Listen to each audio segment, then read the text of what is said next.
Hi there, Coach Steph. I'm so glad you're here with me. Today, we are going to talk about, are you a right fighter? Are you a right fighter? Do you have to be right all the time? I want to stop and just say, I want you to be here with me more often. So subscribe, push that button, and keep joining me. It will let you know when a new one is loading again. And also share with people, share with your friends or your family. Let them know that I'm here for them too. Okay. So, are you a right fighter? Is it really important that your view is heard and that your view is seen as the truth? If that is you, which there's a lot of you out there, listen up to this because our point one is that no one wins when you right fight. No one wins. You can think you win, and maybe you do. Let's say you win. You are always right, and the other people in your life are always wrong. Let's say you win, but they walk away feeling uncared for and hurt. Do you really win? Do you really win when the people in your life walk away feeling like it's all about you and what you think and your way and they don't matter? I think you're losing, even though you think you're winning in the moment. So if you are a right fighter, listen closely because not only number one, does no one win, not even you. Remember, even if you think you've won, you haven't. You haven't won. Number two, I want you to learn how to seek to understand. If you can seek to understand the other person's viewpoint, you don't have to agree with them. Did you know that? Just seek to understand. If you seek to understand their perspective, then they feel seen. They feel heard by you. They feel like you matter to them. Hopefully, they really do matter to you and they just don't feel like it. So, find those places where you can seek to understand the other person. Ask good questions. Did you know, point three, that you can say, I'm sorry, even if you did nothing wrong? What? That's a hard concept to understand.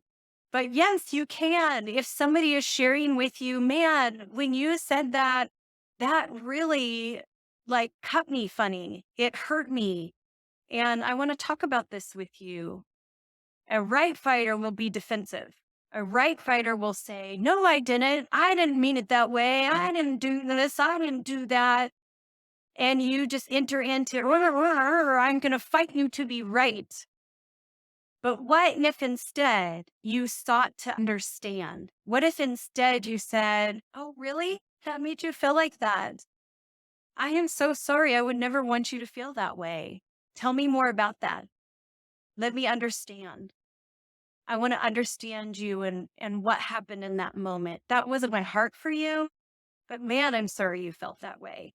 Do you see how you're not taking ownership? You're not saying, oh my gosh, that was all my fault. It had nothing to do with your reaction. But what you are doing is you're entering into their space of hurt and you're saying, I want to know about you. I want to understand you better. This isn't about whether I meant for that message to come across to you or not. And I'm sorry that that's how it came across because, man, that's not my heart. I do not want you to feel that way. Then you are apologizing not because you feel like you did something horrible or wrong. You're really apologizing because you care and love this person so much. You care about the relationship being good and restored than being seen. No one wins when you fight to be right. Seek to understand is two. Three is say that you're sorry, even if you're not. You don't have to do that every time, but I'm just saying, throw that in there. Be humble.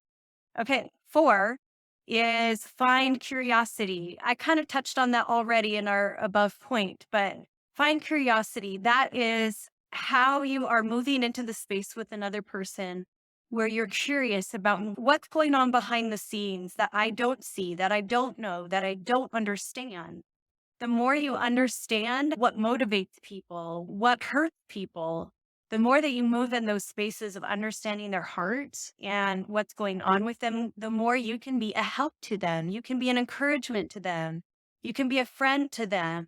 You can see them in places where they'd have felt unseen in the past. That brings healing to them. You can actually be an agent of healing in other people's lives when you choose to be curious instead of being offended and fighting to be right. So find curiosity.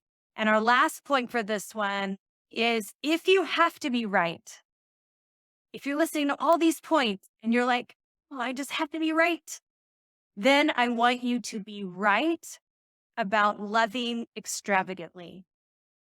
Shift your narrative. Instead of being right in all your perspectives, be right in loving people with extravagance.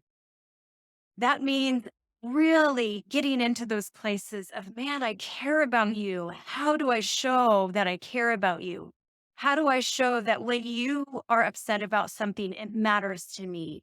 How do I show that I'm just not trying to get things out of you to please me, but I want to be able to care for you, to please you, to honor you, to love you. I want to be humble. And in that humility, I can find those places to love you extravagantly.